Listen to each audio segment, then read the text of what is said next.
मधलं बोट आणि अनामिका अंगठ्याला हे दोन्ही बोट बोटांची टोकं चिटकवायची आहेत आणि करंगळी सरळ. जमली का मुद्रा? सगळ्यांना आलं का लक्षात?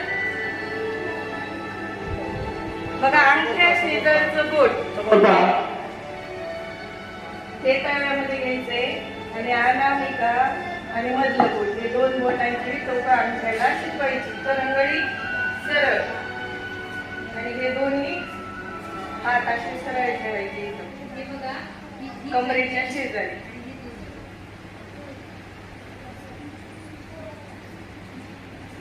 आणि ताठ बसायचं एकदम, डोळे बंद आणि श्वासांचं प्रमाण 4 2 6 2.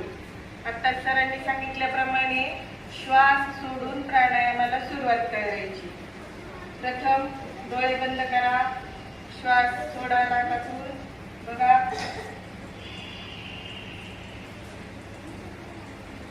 4 अंक म्हणेपर्यंत श्वास घ्यायचा आहे.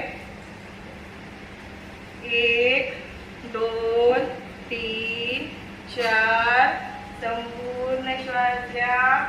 रोखा त्या श्वासाला 2 अंक म्हणेपर्यंत. 1 2.